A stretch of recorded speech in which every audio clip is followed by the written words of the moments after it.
Dear students, good morning.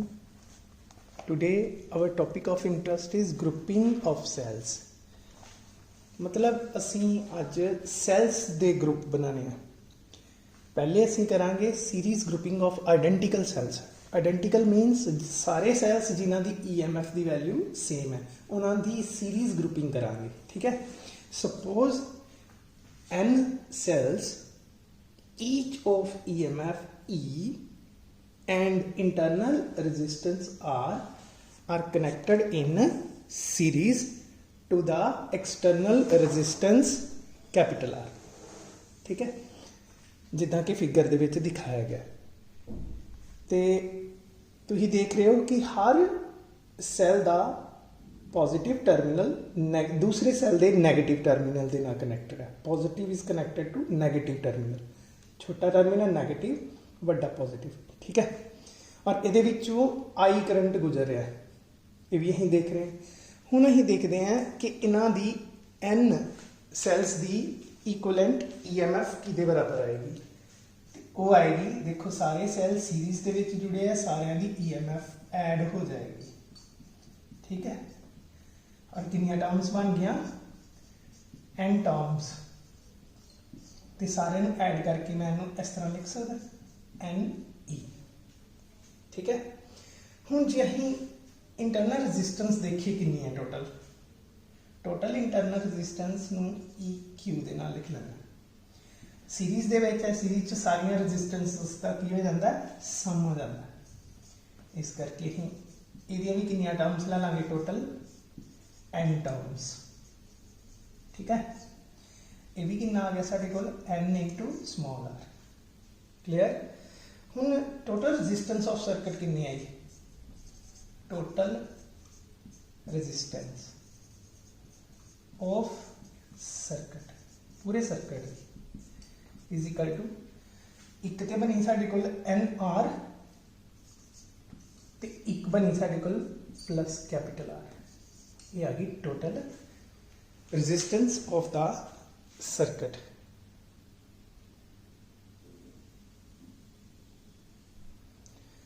Total current calculate करना है, resistance capital R दे विचों कितना गुजर रहा है, वो किहदे बराबर होंदा है, ओहम्स लॉ के according. Total EMF upon total resistance साडे कोल कितनी है, NR प्लस कैपिटल EQ की वैल्यू इत्थों पुट कर देंगे, NE upon NR plus capital R. ये है साढ़े कोल इक्वलेंट करंट. टॉपिक इत्थों तक ही है, अगे दे स्पैशल केसिस करते हैं. पहला स्पैशल केस लेंदे हैं, जेकर R मतलब एक्सटर्नल रजिस्टेंस बहुत घट होए NR तो, दैन तुसी इत्थों R नूं निगलैक्ट कर दो. साढ़े को I किहदे इक्वल आएगा, NE upon N into small r, मतलब E upon R, that is current drawn from the single cell. ठीक है. जेकर एक्सटर्नल रजिस्टेंस बहुत घट है तो सर्किट चो कितना करंट निकल रहा है, जिन्ना एक सैल का करंट ही. जेकर आप एक सैल ले लेंगे जिहदी EMF E है, इंटरनल रजिस्टेंस R है, तो यदा करंट कितना आना ही E अपॉन R, मतलब current due to single cell. ठीक है. दूसरा केस आएगा साढ़े कोल, जे R बहुत वड्डा होए NR तो फिर तुसी इत्थों NR नूं निगलैक्ट कर दो.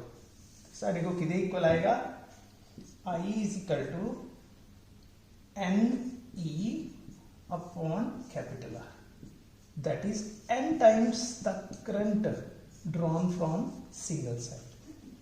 ठीक है. क्लियर हो गए दोनों स्पेशल केस. ये टॉपिक करना ही है. अगे जेकर आइडेंटिकल सैल्स की जगह ते डिफरेंट सैल्स होंदे ते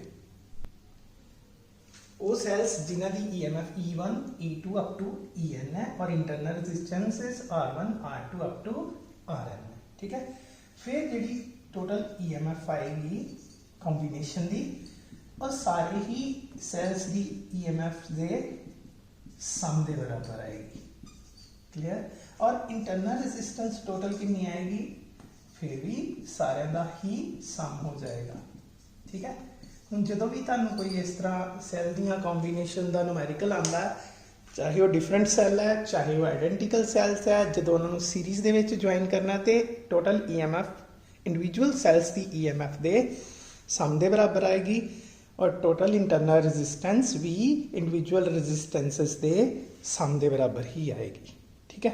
हुण आपां करते हैं पैरेलल कॉम्बीनेशन। पैरेलल कॉम्बीनेशन के लिए आपां M small m identical cells ला लेंगे हैं जिन्हों की EMF E है और इंटरनल रेजिस्टेंस R है, स्मॉल r है। ठीक है। Suppose M identical cells, each of EMF E and internal resistance small r are connected to the external resistance in parallel combination। ठीक है। तुसीं इत्थे देख रहे हो कि हर एक सैल का जिहड़ा पॉजिटिव टर्मिनल है वो एक ही पॉइंट के उत्ते आके जुड़ता है, और नैगेटिव टर्मिनल्स भी सारे एक ही पॉइंट पर आके जुड़ते हैं। ठीक है। हुण आपां फिर तो इहदी टोटल EMF जे देखिए तो वो EMF यदि आएगी EQ = सिर्फ एक ही सैल की। वो क्यों? क्योंकि जो पैरेलल जोड़िया जाता है किसी सर्किट नूं ते हर एक सर्किट एलीमेंट का पोटेंशियल जिहड़ा है वो सेम हो जाता, और EMF भी तो पोटेंशियल डिफरेंस ही है सैल का। इस करके जे पैरेलल कॉम्बीनेशन देखिए तो पैरेलल कॉम्बीनेशनस दे विच जिहड़े सारे सैल्स है उन्हों की EMF सेम ही आएगी, E आएगी, क्योंकि एक ही इन्हों के कॉमन पॉइंट्स है। ठीक है। बट जे असीं इंटरनल रेजिस्टेंस नूं कैलकुलेट करना है कि टोटल कितनी होएगी, तो पैरेलल कॉम्बीनेशन दे विच मैं तुहानूं सिखाया है कि जिहड़ी रेजिस्टेंस आती है वो रेसिप्रोकल्स के सम के बराबर आती है। R 1/r plus up to 1/r कितनी टर्म्स, M टर्म्स, क्योंकि M है ना टोटल सैल, तो ये कितना आ जाएगा, टोटल सम कर दो M/R 1/RP, तो RP किहदे इक्वल आ गया, RP आया साडे कोल R/M। ठीक है। टोटल रेजिस्टेंस जे देखिए सर्किट की तो वो किहदे इक्वल आएगी, total resistance of the circuit, फिर तो सेम उस तरह ही = एक तो साडे कोल RP है टोटल इंटरनल रेजिस्टेंस पूरी कॉम्बीनेशन की, एक है R। ठीक है। ये साडे को बन गई टोटल रेजिस्टेंस। ठीक। थोड़ा अगे करके लिख देना, RP की जगह से R/M प्लस कैपिटल R। ठीक है। थोड़ा और सॉल्व करना तो कर भी सकते हो, the R plus M capital R upon small m। ठीक। हम आप कैलकुलेट करते हैं total current in the circuit. Current किहदे इक्वल हुंदा है, total EMF upon total resistance जिहड़ी आपां L ही है, R plus M capital R upon M। इस जगह ते E लिख देंगे हैं, EQ = E, M ऊपर चला गया कि इक्वल आया R plus M into capital R। ठीक है। फिर ये साडा करंट है सर्किट दे विच जिहड़ा फ्लो कर रहा है। ठीक। फिर तो आपां स्पैशल केसिस देखते हैं। पहला स्पैशल केस है कि इफ R बहुत छोटा है R/M तो थे। ठीक है।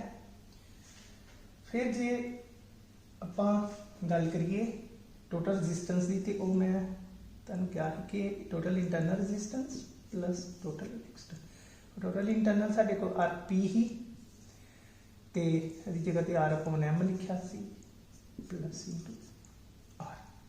ठीक है। तो फिर जेकर R बहुत छोटा है तो R नूं आपां इहदे कंपैरिजन च निगलैक्ट कर सकते हैं। ठीक। तो साडे कोल करंट किहदे इक्वल आएगा, देखो कैपिटल R दी टर्म जिहड़ी निगलैक्ट हो गई M E upon small R रह जाएगा। ठीक है, ਇਹਦਾ मतलब कि करंट सर्किट ਦੇ ਵਿੱਚੋਂ कितना फ्लो कर रहा है m times the current drawn from the single cell. जिन्ना एक सैल ਦੇ ਵਿੱਚੋਂ करंट ड्रॉ होना सी ਉਹਦਾ m टाइम करंट ਜਿਹੜਾ फ्लो करेगा।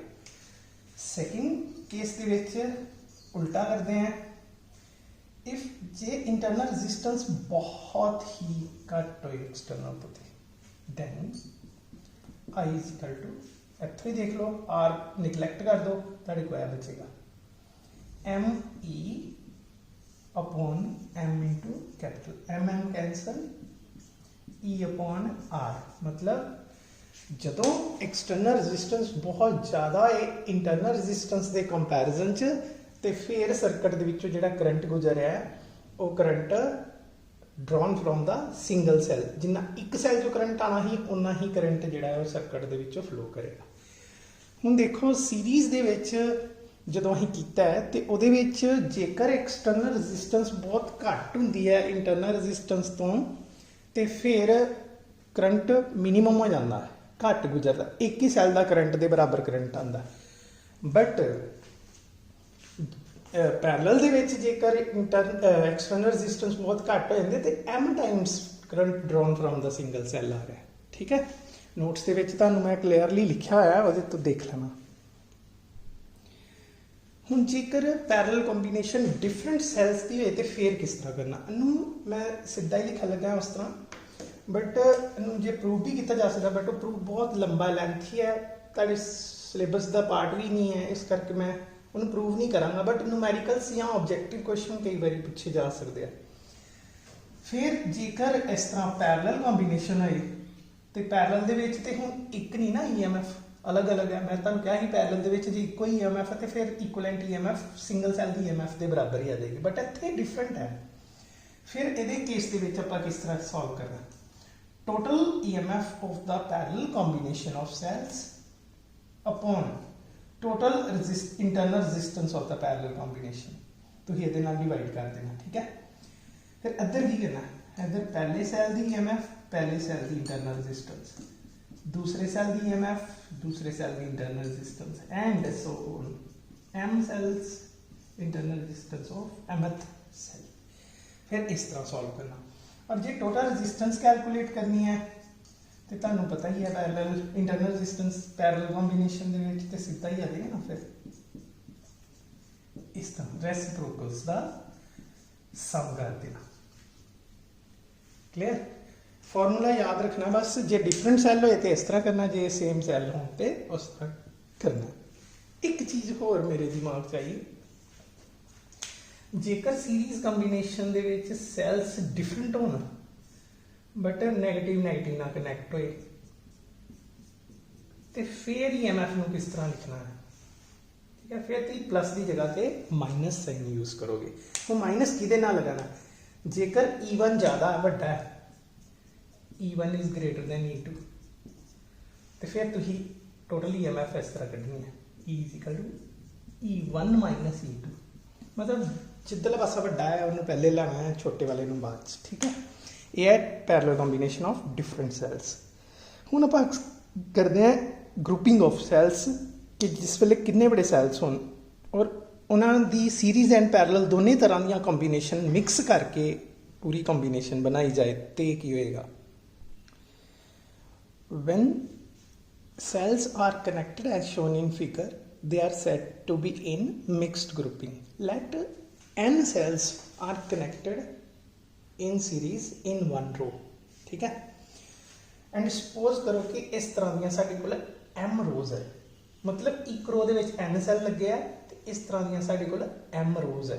ठीक है, फिर आपां पहले एक रो दी इंटरनल रजिस्टेंस कढदे हैं, internal resistance of one row, internal resistance of first row is equal to n into small r। क्यों, यदि भी r सारे का सम कितना आ गया nr। ठीक है, हम एक रो की EMF कितनी आएगी,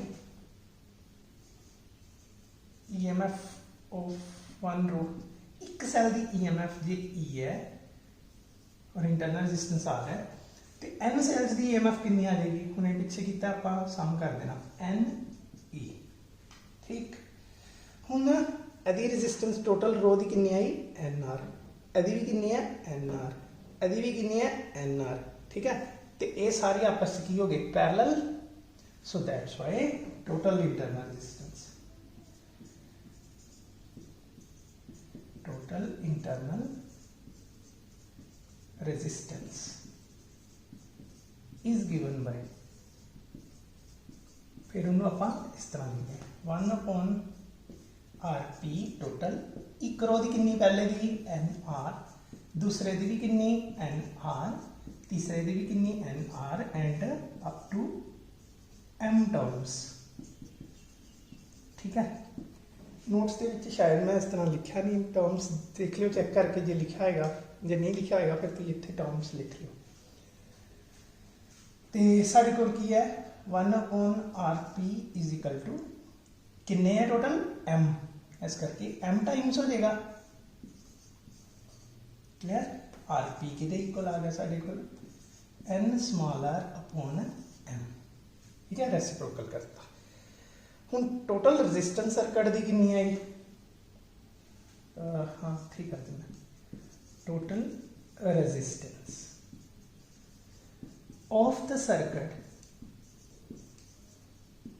is equal to capital R plus internal resistance total NR plus M upon M clear हुण आपां कढना टोटल करंट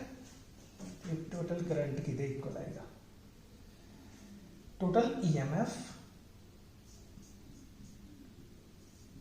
ठीक है upon total resistance NR upon M हम देखो एक मिनट यदि EMF टोटल कितनी बनी रो दी NE यदि भी कितनी NE यदि भी कितनी NE तो टोटल भी कितनी आनी है NE ही आनी है ठीक है क्योंकि पैरेलल है पैरेलल EMF सेम होंगी है ये साइड को बन गया R प्लस N small r upon M clear तो जी एलसीएम लेना M तो एलसीएम ऊपर चला जाएगा M N E आ जाएगा ऊपर तो नीचे M एदे नाल आ जाएगा ना M कैपिटल R प्लस N स्मॉल r ठीक है ये है total current drawn from the mixed combination of cells clear अज के लिए इन्ना ही करते हैं मेरे गल्लां नूं इन्ने ध्यान नाल सुनिया दे लई thank you so much I hope कि तुसी इस लॉकडाउन के दौरान भी अच्छी स्टडी कर रहे हो और जिहड़े न्यूमेरिकल्स है चैप्टर इत्थे कंप्लीट हो गया जिहड़े न्यूमेरिकल्स है वो 1 by 1 आपां स्टडी करांगे thank you so much all the best